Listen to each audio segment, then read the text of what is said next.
বলতে না চাইলে শাহাদা বলবেন না। আমি আপনাকে জোর করছি না, বলতে চাইলে বলুন, আপনি সত্যবাদী হবেন। ধর্ম গ্রহণ করা তাদের হৃদয় থেকে হয়, অবশ্যই। এবং একজনের যে কোনো নির্দিষ্ট ধর্ম গ্রহণ করার আগে সে অনেক চিন্তার দ্বারা বিভ্রান্ত হবে। সে কিভাবে আপনি যদি গ্রহণ না করতে চান, গ্রহণ করবেন না। আপনি আমাকে একটা প্রশ্ন বলেছিলেন, আপনি 3বার বলেছেন, আমি 3টেরই উত্তর দিয়েছি। এখন আপনি আরো 2টো জিজ্ঞেস করছেন। আপনি আমাকে প্রতারিত করছেন। আপনার বলা উচিত ছিল 10টা প্রশ্ন আছে, আমি বলবো পরে আসুন। না না না না কোনো সমস্যা নেই, আপনি যদি নিশ্চিত না হন কোনো সমস্যা নেই। আপনি কি জনসমক্ষে শাহাদা বলতে চান? এখন আপনি বলেছেন আপনি বলবেন, আমি 2বার বলবো, এবং তারপর আপনি বলেন না আমি বলবো, আপনি বলেন না আমি বলবো। আপনি কি আমাকে বোকা বানাতে চেষ্টা করছেন? আসসালামু আলাইকুম প্রিয় দর্শক। ডাক্তার জাকির নাকি একজন খ্রিস্টান ভাই ডাক্তার জাকির নাইকে ফাঁসাতে এসে নিজেই ফেঁসে গেলেন।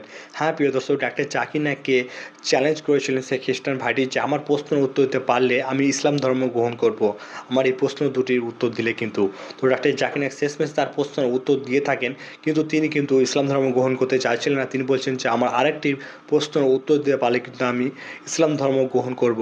তো ডাক্তার জাকির নাইক কিন্তু তার শেষ প্রশ্নের উত্তর দেয়, তারপরে কিন্তু একের পর এক কিন্তু প্রশ্ন করে যাচ্ছেন। ডাক্তার জাকির নাইক কিন্তু তার উত্তরটি দিয়ে যাচ্ছিলেন, কিন্তু তিনি কিন্তু ইসলাম ধর্ম গ্রহণ করতে চাইছিলেন না। হ্যাঁ প্রিয় দর্শক, তিনি কিন্তু ডাক্তার জাকির নাইকের সামনে তিনি চ্যালেঞ্জ করেছিলেন। তিনি মনে মনে ভেবেছিলেন যে আমার প্রশ্নের উত্তর দিতে পারবে না, কিন্তু ডাক্তার জাকির নাইক দিয়ে ফেলে। তখন তিনি কিন্তু ঘাবড়ে যান। তিনি মনে মনে ভাবছেন যে আমাকে এবার ইসলাম ধর্ম গ্রহণ করতে হবে। তিনি কিন্তু তখন উল্টাপাল্টা ডাক্তার জাকির নাইকে প্রশ্ন করতে লাগে ও ডাক্তার জাকির নাইকের সাথে তর্ক বিতর্ক করতে লাগে। হ্যাঁ প্রিয় দর্শক, তো ডাক্তার জাকির নাইক কিন্তু শেষমেশ রেগে যায় যে আপনি যদি একের পর এক প্রশ্ন করতে থাকেন তাহলে বাকিদেরকে তো টাইম দিতে হবে বা তাদেরও তো প্রশ্নের উত্তর দিতে হবে। তো ডাক্তার জাকির নাইক তিনি একটি প্রশ্ন করেছিলেন যে আমরা একে অপর ধর্মকে কেন বিরুদ্ধ করব, আমরা নিজের ধর্ম মেনে চললেই তো হবে, একে অপর ধর্মকে কেন আমরা ছোট করব। তো ডাক্তার জাকির নাইক খুবই সুন্দরভাবে বলেছিলেন যে ইসলাম ধর্ম হলো সঠিক ধর্ম।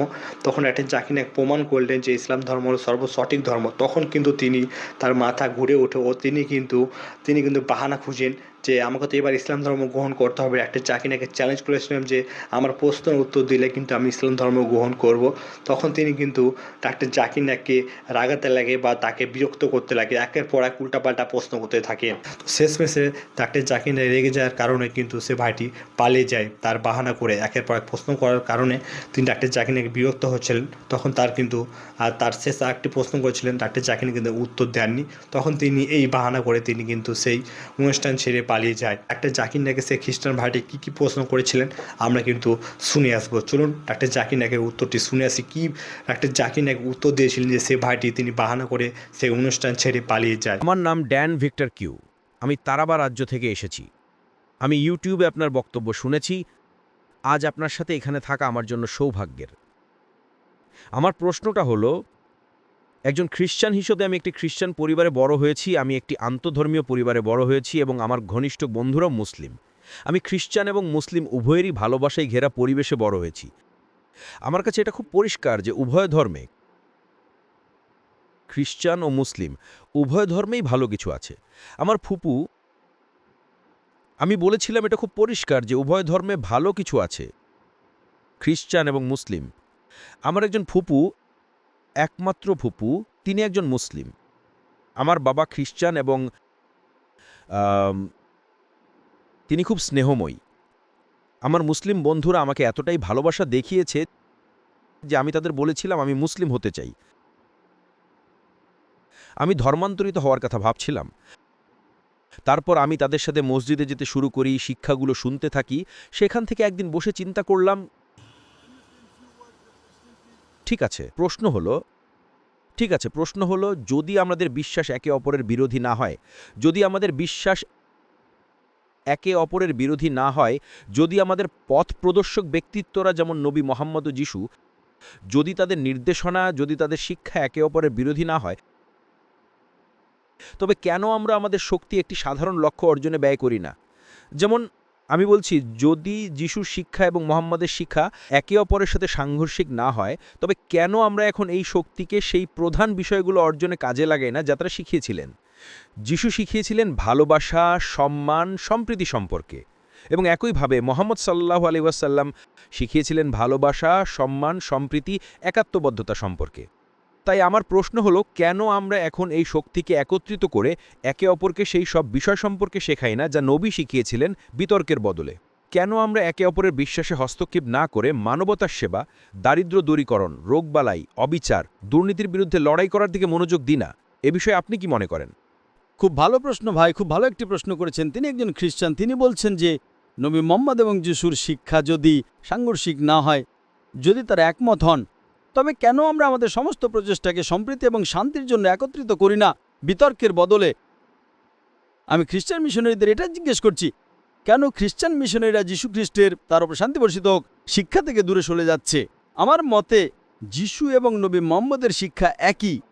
খ্রিস্টান মিশনারিরা যিশুর জ্বালা শিক্ষা অনুসরণ করছে না। কিভাবে? খুব ভালো প্রশ্ন, কিভাবে?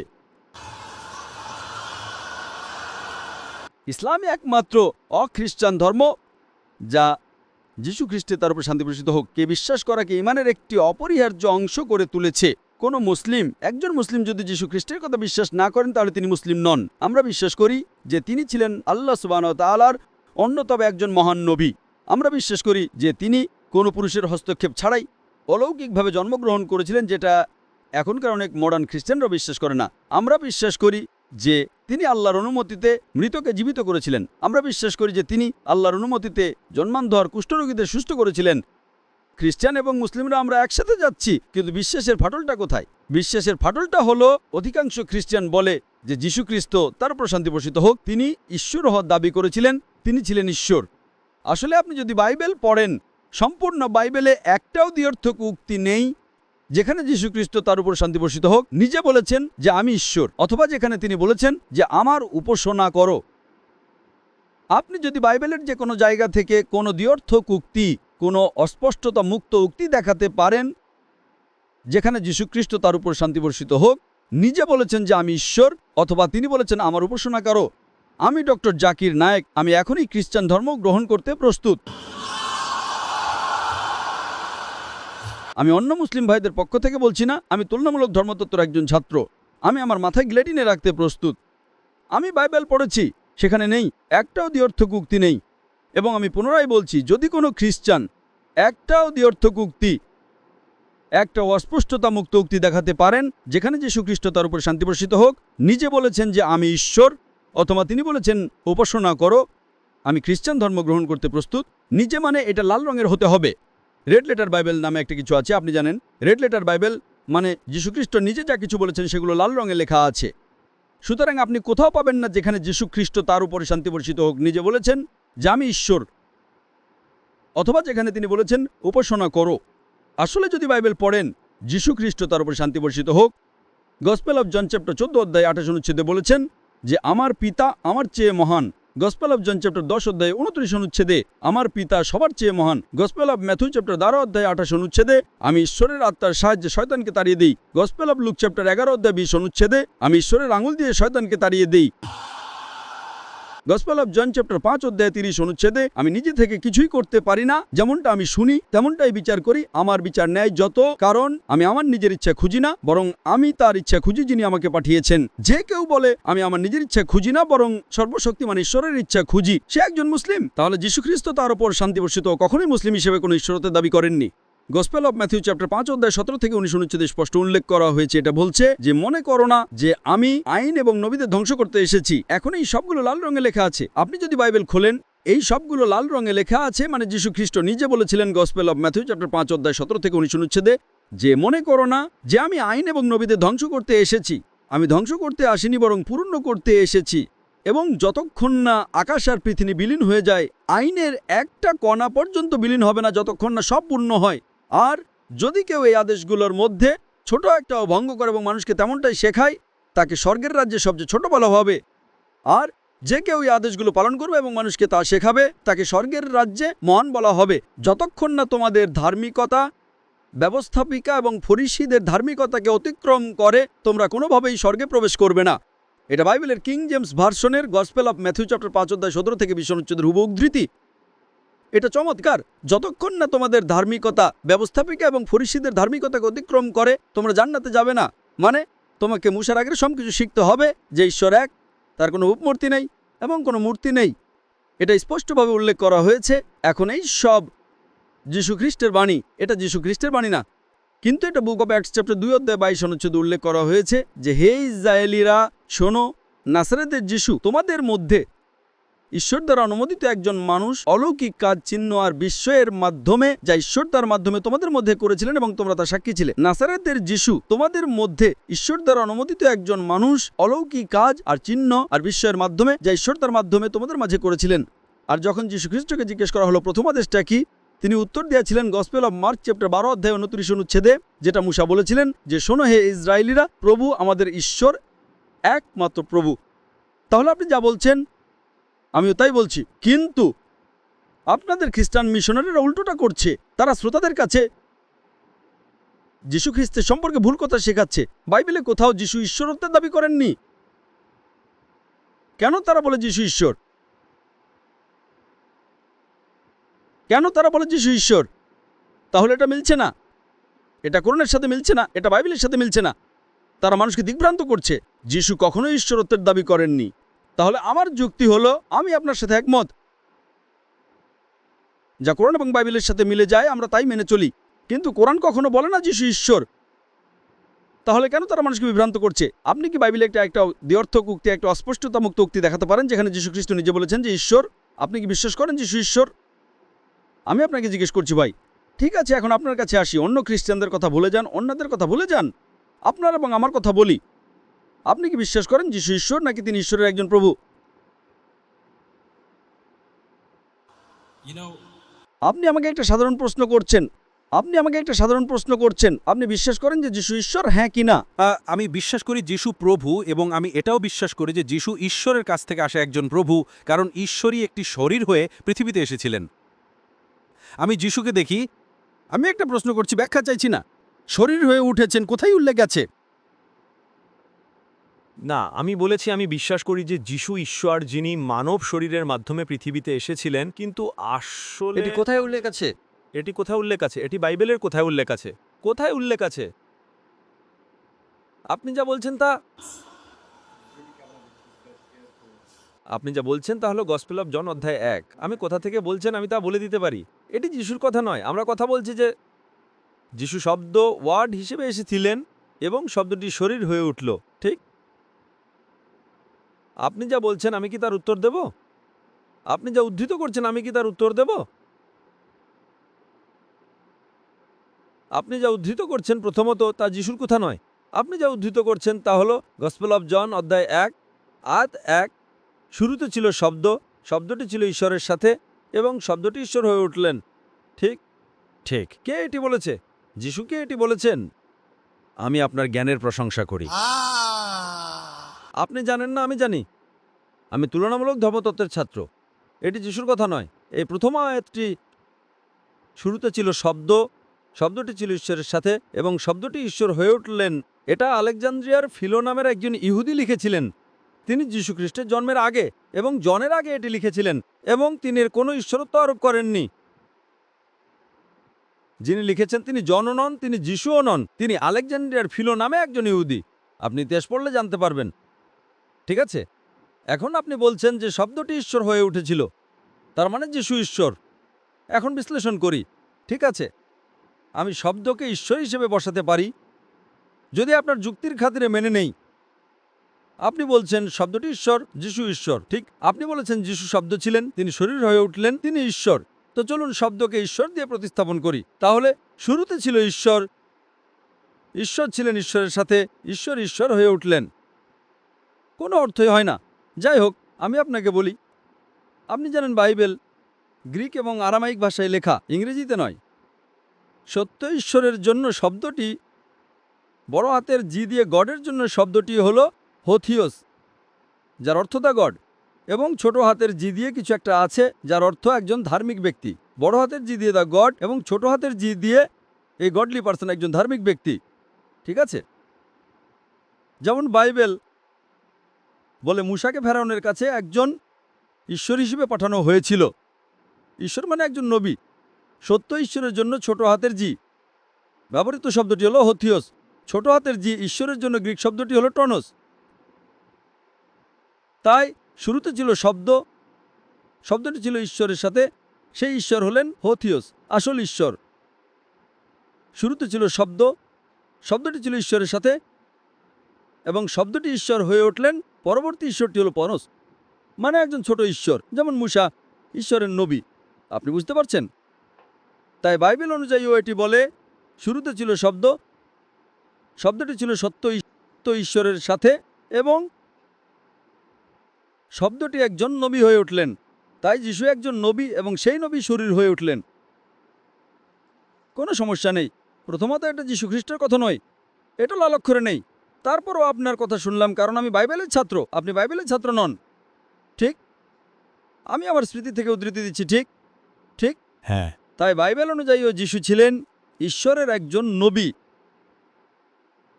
তাই আমি আপনাকে একটা সাধারণ প্রশ্ন করছি, বাইবেলের যে কোনো জায়গা থেকে একটিও দ্ব্যর্থমুক্ত উক্তি, একটিও অস্পষ্টতা মুক্ত উক্তি দেখান যেখানে যিশু বলেছেন আমি ঈশ্বর, অথবা আমার উপাসনা করো, আমি খ্রিস্টান ধর্ম গ্রহণ করতে প্রস্তুত। যদি আপনি না পারেন, আপনার ইসলাম ধর্ম গ্রহণ করা উচিত। ইসলাম ধর্ম গ্রহণ করা মানে যিশুকে ঈশ্বরের নবী হিসেবে বিশ্বাস করা, ঈশ্বর নয়। আমার এটা নিয়ে কোনো সমস্যা নেই, মাশাআল্লাহ, কোনো সমস্যা নেই। কিন্তু আমার এখনো ধৈর্য আছে। তাই আপনি মেনে নিতে সমস্যা নেই যে যিশু একজন নবী। ঠিক? আমার এটা নিয়ে কোনো সমস্যা নেই। খুব ভালো। এখন আপনার প্রশ্ন কি? আপনার প্রশ্ন কি? আরও একটি প্রশ্ন। আমি আপনাকে যে প্রশ্নটা করতে চাই, কিন্তু তার আগে আমি আপনাকে জানাতে চাই যে ইসলাম এবং খ্রিস্টান ধর্মের প্রতি আমার গভীর শ্রদ্ধা এবং ভক্তি আছে। মাশাআল্লাহ, ঠিক আছে। শুধুমাত্র মৌখিক শ্রদ্ধার কোনো ওজন নেই। কি? মৌখিক শ্রদ্ধার কোনো ওজন নেই, এটা বাস্তব হতে হবে। মৌখিক শ্রদ্ধা কেবল মুখে বলা, এটা বাস্তবে হতে হবে। না না না, হ্যাঁ, এটা হতে হবে ভাই, চালিয়ে যান। যেটা হচ্ছে ধর্ম পরিবর্তন নিয়ে আমার প্রশ্ন। আমার প্রশ্ন হচ্ছে কোনো মানুষ এক ধর্ম থেকে অন্য ধর্মে ধর্মান্তরিত হওয়ার ব্যাপারে। আমার প্রশ্ন হচ্ছে কোনো মানুষ এক ধর্ম থেকে অন্য ধর্মে ধর্মান্তরিত হওয়ার ব্যাপারে। এবং প্রশ্নটা হচ্ছে আমাদের এমন উদাহরণ আছে যেখানে মানুষ খ্রিস্টান থেকে ইসলামে ধর্মান্তরিত হচ্ছে। কাল সকালে উঠে দেখবেন এক খ্রিস্টান ধর্মান্তরিত হয়ে আপনার এমন উদাহরণ আছে যেখানে কেউ ইসলাম থেকে খ্রিস্টানে ধর্মান্তরিত হবে। কাল সকালে উঠে দেখবেন এক খ্রিস্টান ধর্মান্তরিত হয়ে, আমি ভাইকে সরাসরি আমাকে জিজ্ঞাসা করতে বলেছি যাতে আমি শুনতে পারি এবং পুনরাবৃত্তি করতে পারি যেখানে আমার মাইক্রোফোনটা ভালো শোনা যায়। ভাই বললেন তার ইসলামের প্রতি গভীর ভালোবাসা আছে এবং তিনি তার হৃদয়ের গভীর থেকে ইসলামকে শ্রদ্ধা করেন। এক বন্ধু তাকে ডেকেছিল, তিনি প্রশ্ন করছেন কোনোদিন একজন মুসলিম খ্রিস্টান ধর্মে ধর্মান্তরিত হয়, কখনো কখনো খ্রিস্টান ইসলাম ধর্মে ধর্মান্তরিত হয়, আমাদের কেন ধর্মান্তরিত হওয়া উচিত? কারণটা কি? ঠিক আছে, আপনার মূল প্রশ্ন হলো কেন আপনার ধর্মান্তরিত হওয়া উচিত? কেন আমরা এক ধর্মকে অন্য ধর্মের চেয়ে কাঙ্ক্ষিত ভালো মনে করব? এটাই প্রশ্ন। এখন আপনি একটা স্কুলে যান যেখানে শেখায় 2+2 = 3, অন্য স্কুল শেখায় 2+2 = 4, তৃতীয় স্কুল শেখায় 2+2 = 5। এখন প্রথম স্কুলের ছাত্র স্কুল নম্বর 2-এ যায়। প্রথম স্কুল শেখায় 2+2 = 3, দ্বিতীয় স্কুল শেখায় 2+2 = 4, তৃতীয় স্কুল শেখায় 2+2 = 5। ভাই কোনটা সঠিক, প্রথম নাকি দ্বিতীয় নাকি তৃতীয়? আমি আপনাকে জিজ্ঞেস করছি, আপনি গণিত জানেন, কোনটা সঠিক, প্রথম দ্বিতীয় নাকি তৃতীয়? তৃতীয় সঠিক। যে স্কুল শেখায় 2+2 = 4 সেটাই সঠিক, কারণ আপনি গণিত জানেন। ধর্মের ব্যাপারে আমি ধর্ম ভালো জানি, গণিতের ব্যাপারে আপনি ভালো। তাই যদি কোনো ব্যক্তি স্কুল 1 থেকে স্কুল 2-এ যায়, সে কি ঠিক করছে না? না। যদি কোনো ব্যক্তি স্কুল 1 থেকে স্কুল 2-এ পরিবর্তন করে, সে কি ঠিক করছে না? না। স্কুল নাম্বার 1, সে স্কুল নাম্বার 2-এ যোগ দেয়। প্রথম স্কুল শেখায় 2+2 = 3, প্রথম স্কুল শেখায় 2+2 = 3, সে স্কুল ছেড়া দিয়ে দ্বিতীয় স্কুলে যোগ দেয় যা শেখায় 2+2 = 4। ভালো না? ভালো না? ঠিক। সঠিক সঠিক। তাহলে স্কুল নাম্বার 2 শেখায় 2+2 = 4, তাই স্কুল 1-এর ছাত্র স্কুল 1 ছেড়ে দিয়ে স্কুল 2-এ যোগ দেয়। ভালো ছাত্র না? ভালো ছাত্র না? স্কুল 3-এর একজন ছাত্র যা শেখায় 2+2 = 5, সে স্কুল ছেড়ে স্কুল 2-এ যোগ দেয়। ভালো না সঠিক? সঠিক। এখন এক ছাত্র স্কুল 2 থেকে পরিবর্তন করে স্কুল 1-এ যায়, সে 2+2 = 4 শেখার স্কুল ছেড়ে দিয়ে কারো দ্বারা বিভ্রান্ত হয়ে সে সেই স্কুলে যোগ দেয় যা বলে 2+2 = 1। সে কি সঠিক না ভুল? ভুল। সঠিক। তাই একইভাবে যারা ইসলাম ত্যাগ করে খ্রিস্টান ধর্ম গ্রহণ করছে তারা ভুল, এবং যারা খ্রিস্টান ধর্ম ত্যাগ করে ইসলামে আসছে তারা সঠিক। কেন? আল্লাহ বলেন কোরআনে সূরা আল ইমরান অধ্যায় নম্বর 3 আয়াত 19-এ, إن الدين عند الله الإسلام ঈশ্বরের নিকট একমাত্র মনোনীত ধর্মই হলো ইসলাম এবং ঈশ্বরের সকল নবী আদম, নূহ, ইব্রাহিম, মুসা, যিশু, মুহাম্মদ তাদের উপর শান্তি বর্ষিত হোক, তারা শিক্ষা দিয়েছেন ঈশ্বর এক। এখন কেউ যদি আসে আর আপনাকে ভুল জিনিস শেখায়, না ঈশ্বর তিনের মধ্যে এক, ঈশ্বর শরীর হয়ে উঠলেন, এটা আল্লাহ শিক্ষার অংশ নয়, এটা এমনকি বাইবেলের শিক্ষার অংশ নয়। এটা চার্চ যেটা শেখাচ্ছে, যদিও বাইবেল পরিবর্তিত হয়েছে, এটা সঠিক আকারে নেই। তবুও আমি আপনাকে বাইবেল থেকে প্রমাণ দিতে পারি যে যিশু কখনোই ঈশ্বরের দাবি করেননি, এবং আমি আপনাকে অনেক রেফারেন্স দিয়েছি। তাই এখন আপনি একমত হয়েছেন যে যিশু একজন নবী, মেনে নিতে আপনার কোনো সমস্যা নেই। খুব ভালো। আমি আপনাকে প্রশ্ন করছি, আপনি কি বিশ্বাস করেন যে প্রফেট মুহাম্মদ একজন প্রফেট? বিশ্বাস করেন? খুব ভালো। কিন্তু আপনি কি বিশ্বাস করেন, আপনি কি বিশ্বাস করেন প্রফেট মুহাম্মদকে ঈশ্বরের একজন নবী হিসেবে বিশ্বাস করেন? খুব ভালো। তাহলে ইসলামের স্কুলে প্রবেশ করার জন্য আপনার দুটো জিনিসের প্রয়োজন। 1 নম্বর, বিশ্বাস করেন ঈশ্বর আছেন, এক ঈশ্বর, এবং বিশ্বাস করেন যে অন্য কেউ ঈশ্বর নন। যিশুও নন, মুহাম্মদও নন, মুসাও নন, আদমও নন। 1 নম্বর। 2 নম্বর, বিশ্বাস করেন প্রফেট মুহাম্মদ এবং যিশু হবে ঈশ্বরের নবী। যদি আপনি এই দুটো জিনিস বিশ্বাস করেন, তাহলে আপনি ইসলামের স্কুলে ভর্তি হতে পারেন। আপনি কি নিজেকে ইসলামের স্কুলে ভর্তি করতে চান? কিন্তু আপনাকে একটা প্রশ্ন করি, এখন মোবাইলের দিকে তাকাবেন না, মোবাইলের দিকে তাকাবেন না, একটা প্রশ্ন করি, আপনি বিশ্বাস করেন যে এক ঈশ্বর আছেন? আপনি বিশ্বাস করেন যে এক ঈশ্বর আছেন? হ্যাঁ, আমি বিশ্বাস করি এক ঈশ্বর আছেন। এবং আপনি বিশ্বাস করেন যিশু ঈশ্বরের একজন নবী? হ্যাঁ, আমি বিশ্বাস করি যে যিশু ঈশ্বরের একজন নবী, আমি বিশ্বাস করি। আপনি কি বিশ্বাস করেন যে নবী মুহাম্মদ ঈশ্বরের একজন নবী? হ্যাঁ, আমি বিশ্বাস করি নবী মুহাম্মদ। হ্যাঁ, তা আপনি যদি এটা বিশ্বাস করেন, তবে আমার মতে আপনি একজন মুসলিম। তাহলে একজন ব্যক্তি মুসলিম হওয়ার জন্য এই দুটি ন্যূনতম জিনিসের প্রয়োজন। পরবর্তীতে 5 ওয়াক্ত নামাজ পড়া, জাকাত দেওয়া, রোজা রাখা ধীরে ধীরে আসবে, কিন্তু ইসলামে প্রবেশ করতে হলে আপনাকে এই দুটি জিনিস বিশ্বাস করতে হবে, এক ঈশ্বর আছেন এবং নবী মুহাম্মদ ঈশ্বরের একজন নবী। তাহলে আমার মতে আপনি একজন মুসলিম। আপনি কি এটি আরবিতে বলতে চান? আপনি কি এটি আনুষ্ঠানিকভাবে আরবিতে বলতে চান?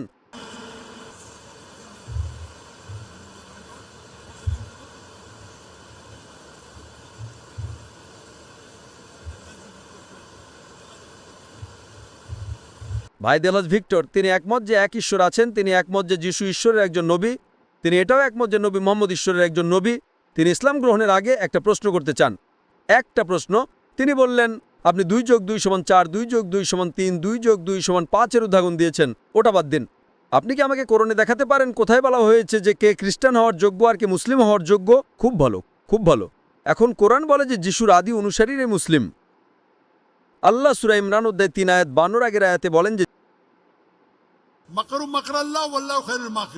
বলেন যে যিশুর সাহায্যকারীরা, এবং যিশু বলেছিলেন আমি মুসলিম। তাহলে যিশুর প্রকৃত বিশ্বাসীরা কোরআন বলে মুসলিম। কিন্তু কোরআন এটাও বলে যে সেই লোকেরা যারা বিভ্রান্ত হয়েছে, উদাহরণস্বরূপ আমি কোরআনের আয়াত উদ্ধৃত করেছি কিন্তু পুরোটা নয়, সূরা ইমরান 3 অধ্যায় 110, কুনতুম খায়রা উম্মাতিন উখরিজাত লিন-নাস তা'মুরুনা বিল মা'রুফি ওয়া তানহাউনা আনিল মুনকার ওয়া তু'মিনুনা বিল্লাহ। হে মুসলিমরা, তোমরাই হলে সর্বোত্তম জাতি যা মানব জাতির জন্য আবির্ভূত হয়েছে। সৎ কাজের আদেশ দাও এবং অসৎ কাজে নিষেধ করো এবং আল্লাহর প্রতি বিশ্বাস রাখো। এবং আয়াতটা চলতে থাকে, ওয়ালাউ আহমানা আহলুল কিতাব লাকানা খায়রুল লাহুম। যদি আহলে কিতাবরা ঈমান আনত তবে তাদের জন্য ভালো হতো। যদি খ্রিস্টান এবং ইহুদিরা ঈমান আনত তবে তাদের জন্য ভালো হতো। মিনহুমুল মুমিনিন ওয়া আকসারুহুমুল ফাসিকিন। তাদের মধ্যে কিছু আছে যারা বিশ্বাসী, তোমার মতো, কিন্তু অধিকাংশই সীমা লঙ্ঘনকারী।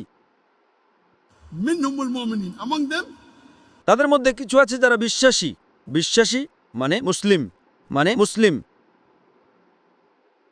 কিন্তু অধিকাংশই ফাসিক, সীমা লঙ্ঘনকারী। এবং আল্লাহ উদাহরণ দিচ্ছেন, আল্লাহ সেই লোকদের উদাহরণ দিচ্ছেন যারা বিভ্রান্ত।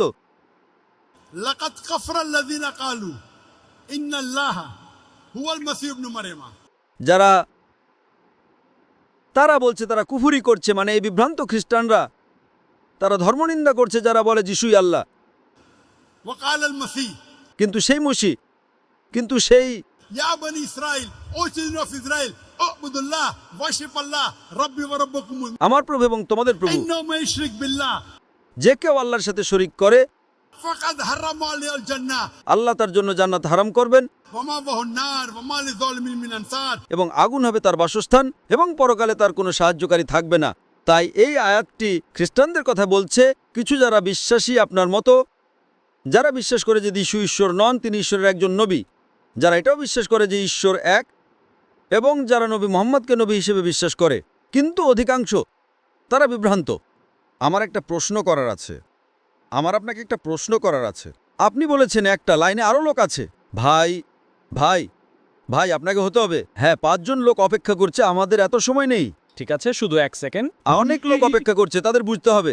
যিশু খ্রিস্টের শিক্ষায় বিশ্বাস করেন? আপনি কি বিশ্বাস করেন? যিশুর শিক্ষায় বিশ্বাস করেছিলেন? আমি যিশুর সত্য শিক্ষায় বিশ্বাস করি, মিথ্যা শিক্ষায় নয়। এতে মিথ্যা এবং সত্য শিক্ষা আছে। অবশ্যই আমি আপনাকে বলেছি মিথ্যা এবং সত্য মানুষ দাবি করছে। যিশু ঈশ্বরত্বের দাবি করেছেন, তিনি কখনোই তা করেননি। এটা চার্চের একটা মিথ্যা শিক্ষা। তা চার্চের মিথ্যা শিক্ষা আপনি ভাবতে শুরু করেন এটা সঠিক, ঠিক? তাই যিশু কখনোই ঈশ্বরত্বের দাবি করেননি, এটাই কোরআন বলে, এটাই বাইবেলও বলে। আমার ইচ্ছা নয়, বরং আপনার ইচ্ছা পূর্ণ হোক। কিন্তু আপনি যদি যিশুর শিক্ষায় বিশ্বাস করেন এবং আমি নবী মোহাম্মদের শিক্ষায় বিশ্বাস করি এবং আমরা দুজনই ঈশ্বরের এই 2 শক্তিশালী নবীর শিক্ষায় বিশ্বাস করি, আমাদের যিশুর সত্য শিক্ষায় বিশ্বাস করতে হবে। আমি আপনাকে বলেছি, একজন মুসলিম ততক্ষণ মুসলিম হতে পারে না যতক্ষণ না সে যিশু খ্রিস্টকে তার উপর শান্তি বর্ষিত বিশ্বাস করে। কিন্তু সত্য শিক্ষা চার্চের শিক্ষা নয়। তাই এখানে সবচেয়ে বড় অপরাধী হলো চার্চ। চার্চ বাইবেল অনুসরণ করছে না, কারণ চার্চ যদি বাইবেল অনুসরণ করত তাহলে সবাই মুসলিম হয়ে যেত। চার্চ চাই না মানুষ বাইবেল অনুসরণ করুক, আপনি বুঝতে পারছেন? তাই তারা বাইবেল সম্পর্কে ভুল কথা বলতে থাকে। আমি তুলনামূলক ধর্মতত্ত্বের ছাত্র, আমি বাইবেল পড়েছি এবং আমি মিলগুলো খুঁজে বের করার চেষ্টা করি আর বিশ্বকে বলি। তাই আক্ষরিকভাবে আপনি আসল বাইবেল পড়েছেন যেটা মূল ভাষায় লেখা হয়েছিল? হ্যাঁ, না, বাইবেল আছে, যদিও বাইবেল পরিবর্তিত হয়েছে। এমনকি বাইবেলের পরিবর্তিত এবং বিকৃত রূপেও চার্চ যেটা বলে সেটা সেখানে নেই। তাই চার্চ মানুষকে বিভ্রান্ত করছে যাতে তারা টাকা পায়। এখন আপনি বুঝতে পারছেন, তারা জনপ্রিয়তা পায়, তারা টাকা পায়। আপনি গিয়ে তাদের বিশ্বাস করেন। আমি সত্য বলতে এখানে এসেছি। তো ভাই, এখন ইতিমধ্যে 4 জন লোক অপেক্ষা করছে। ঠিক আছে, আপনি কি ইংরেজিতে যা বলেছেন তা আরও দিতে বলতে চান? শুধু একটা, শেষটা। না না, আমরা পারি না, এটা ভুল হবে, এটা হারাম হবে। আমি একটা পাপ করব। 5 জন লোক অপেক্ষা করছে। আপনি ইতিমধ্যে 5টি প্রশ্ন করেছেন। ঠিক আছে, তাই আমাকে হতে হবে। আপনি না, আমাকে দয়ালু হতে হবে। আমি 2টি প্রশ্ন করেছি। আপনি বলেছেন আমাকে দয়ালু এবং ন্যায়পরায়ণ হতে হবে, এটা ভুল হবে। ঠিক আছে, ঠিক আছে। হ্যাঁ, প্রশ্নোত্তর পর্বে আপনি অপেক্ষা করতে পারেন। আমি তাদের সাথে যোগ দিয়ে ফিরে আসব। না না, পরে। কিন্তু আপনি কি জনসমক্ষে শাহাদা বলতে চান? এখন আপনি বলেছেন আপনি বলবেন, আমি 2 বার বলবো, এবং তারপর আপনি বলেন না আমি বলবো, আপনি বলেন না আমি বলবো। আপনি কি আমাকে বোকা বানাতে চেষ্টা করছেন? না না না না না। ঠিক আছে, তাই আমার প্রশ্ন, আপনি কি আরবিতে শাহাদা বলতে চান? আমি কেবল একটা জিনিসের ব্যাপারে যৌক্তিক হতে চাচ্ছিলাম। ভাই, রেকর্ডিং চলছে, আপনি খুব যৌক্তিক। না, আপনি আমাকে বলেছিলেন। একটা প্রশ্ন আমি উত্তর দিয়েছি, দ্বিতীয় প্রশ্নের উত্তর দিয়েছি, তৃতীয় প্রশ্নের উত্তর দিয়েছি। আপনি যদি না করতে চান করবেন না। আমি আপনাকে জোর করছি না। না না না না, আমি আপনাকে জোর করছি না। রেকর্ডিং আছে, আপনি খুব সৎ ছিলেন। নিচে আমরা আলোচনার অনুমতি দেই না। শুধু দাঁড়ান, শুনুন, আমার কথা শুনুন। ঠিক আছে, আমি আপনাকে ইসলাম গ্রহণ করতে জোর করছি না। হ্যাঁ, ঠিক আছে, রেকর্ডিং চলছে। আমি আপনার প্রশ্নের উত্তর দিয়েছি। আপনি আরও একটা প্রশ্ন করেছেন, প্রশ্নের উত্তর দিলাম। আপনি আরও একটা প্রশ্ন করেছেন। আপনি বলেছেন ঠিক আছে, একমত যে যিশু একজন নবী। ঠিক আছে, এই প্রশ্নের উত্তর দিন, তারপর শাহাদা বলবো। আমি সেখানে এসেছি, ঠিক আছে, উত্তর দেন। এখন আপনি আরও 2টো প্রশ্ন করছেন। আমি মানুষকে বিভ্রান্ত করতে পারি না, তারা সেখানে অপেক্ষা করছে। বলতে না চাইলে শাহাদা বলবেন না। আমি আপনাকে জোর করছি না, বলতে চাইলে বলুন। আপনি সত্যবাদী হবেন। আপনি সত্যবাদী হতে চান না, শাহাদা বলবেন না, বলবেন না। আমি তাদের আরও অপেক্ষা করাতে পারি না। এটা আমি মানুষকে প্রতারিত করতে পারি না। আসলে যে কোনো ধর্ম গ্রহণ করা তাদের হৃদয় থেকে হয় অবশ্যই। এবং একজনের যে কোনো নির্দিষ্ট ধর্ম গ্রহণ করার আগে সে অনেক চিন্তার দ্বারা বিভ্রান্ত হবে। সে কিভাবে? আপনি যদি গ্রহণ না করতে চান গ্রহণ করবেন না। আপনি আমাকে একটা প্রশ্ন বলেছিলেন, আপনি 3 বার বলেছেন, আমি 3টেরই উত্তর দিয়েছি। এখন আপনি আরো 2টো জিজ্ঞেস করছেন। আপনি আমাকে প্রতারিত করছেন। আপনার বলা উচিত ছিল 10টা প্রশ্ন আছে, আমি বলবো পরে আসুন। না না না না, কোনো সমস্যা নেই। আপনি যদি নিশ্চিত না হন কোনো সমস্যা নেই। বিশ্ব আপনাকে দেখছে, বিশ্ব আপনাকে দেখছে লাইভ টেলিকাস্টে। কিন্তু একটা জিনিস আছে। দয়া করে সময় নষ্ট করবেন না, অন্য লোকেরা আছে। আপনি শাহাদা বলতে চাইলে বলুন, না বলতে না চাইলে বলবেন না। হ্যাঁ, কোনো সমস্যা নেই, বলবেন না। আমি ভুল করেছি, দুঃখিত, এবং চলে যান। না না না না দুঃখিত এবং চলে যান। আমি দুঃখিত। হ্যাঁ, তো প্রিয় দর্শক, ডাক্তার জাকির নায়েককে সে খ্রিস্টান ভাইটি প্রশ্ন করেছিলেন। তো ডাক্তার জাকির নায়েক কিন্তু তার প্রশ্নের উত্তর দিয়ে দিয়েছিলেন। মানে ডাক্তার জাকির নায়েককে কিন্তু দুটি প্রশ্ন করবে বলেছিলেন, কিন্তু একের পর এক কিন্তু প্রশ্ন করে যাচ্ছিলেন। সেই ভাইটি কিন্তু ডাক্তার জাকির নায়েককে বলেছিলেন যে আমার প্রশ্নের উত্তর পেলে ইসলাম ধর্ম গ্রহণ করব। তো ডাক্তার জাকির নায়েক কিন্তু তার প্রশ্নের উত্তর দিয়েছেন, তিনি কিন্তু ইসলাম ধর্ম গ্রহণ করতে চাইছিলেন না, তার শাহাদা পাঠ করতে চাইছিলেন না। হ্যাঁ প্রিয় দর্শক, ডাক্তার জাকির নায়েক তিনি এত সুন্দরভাবে নিখুঁতভাবে কিন্তু তার উত্তরটি দিয়েছিলেন, কিন্তু সে ভাইটি কিন্তু ইসলাম ধর্ম গ্রহণ করছিলেন না। তো শেষমেশে ডাক্তার জাকির নায়েক কিন্তু রেগে গেছিলেন সেই ভাইটির উপরে। হ্যাঁ প্রিয় দর্শক, তার কিন্তু মনে ইচ্ছাই না ইসলাম ধর্ম গ্রহণ করা, তিনি কিন্তু বাহানা খুঁজছিলেন ডাক্তার জাকির নায়েকের কাছ থেকে বাঁচার জন্য। ডাক্তার জাকির নায়েককে তিনি চ্যালেঞ্জ করেছিলেন যে আমার প্রশ্নের উত্তর দিলে কিন্তু আমি ইসলাম ধর্ম গ্রহণ করব, কিন্তু শেষমেশে ডাক্তার জাকির নায়েক তার উত্তর দিয়ে দিয়েছিলেন। তো সে ভাইটি কিন্তু ঘাবড়ে গেছিলেন, তিনি ভাবছিলেন যে আমি কী করে ডাক্তার জাকির নায়েকের কাছ থেকে বেঁচে পালাবো বা আমি ইসলাম ধর্ম গ্রহণ করবো না, তার মনে এটা কিন্তু ইচ্ছা ছিল। তো ডাক্তার জাকির নায়েককে তিনি কিন্তু উল্টাপাল্টা প্রশ্ন করতে লাগেন। শেষমেশ কিন্তু ডাক্তার জাকির নায়েক রেগে যায়, যে বলছেন যে আপনি যদি একের পর এক প্রশ্ন করেন তাহলে আরও তো অনেক মানুষ আছে, তাদেরও তো প্রশ্ন উত্তর দিতে হবে। শেষমেশ সেই ভাইটি কিন্তু পালিয়ে গিয়েছিলেন ডাক্তার জাকির নায়েককে তিনি প্রশ্নের বাহানা করে। হ্যাঁ প্রিয় দর্শক, ডাক্তার জাকির নায়েককে এই জন্য আমরা জ্যান্ত কম্পিউটার বলে থাকি। ডাক্তার জাকির নায়েককে যে কোনো প্রশ্ন করেন না কেন তিনি কিন্তু উত্তর দিতে সক্ষম হয়েছেন। মার্শাল্লাহ, এই জন্য ডাক্তার জাকির নায়েককে আমরা জ্যান্ত কম্পিউটার বলে থাকি। তো সেই খ্রিস্টান ভাইটিকে ডাক্তার জাকির নায়েক কঠিন উত্তর দিয়েছিলেন। তো শেষমেশে তিনি কিন্তু প্রশ্নের বাহানা করে ডাক্তার জাকির নায়েককে বিরক্ত করে তর্ক করে কিন্তু তিনি পালিয়ে যায় ওখান থেকে। তো প্রিয় দর্শক, ভিডিওটি আপনাদেরকে কেমন লাগলো অতি অবশ্যই কমেন্ট বক্সে কমেন্ট করে জানিয়ে যাবেন। এরকম ইসলামী প্রচার ভিডিও দেখতে হলে কিন্তু আমাদের আল্লাহ রাস্তার চ্যানেলকে সাবস্ক্রাইব করে যাবেন, ভিডিওটিকে বেশি বেশি শেয়ার করে দেবেন, আমাদের মা বন্ধুকে দেখার সুযোগ করে দিবেন। তো দেখা হবে নতুন একটি ভিডিওর সাথে।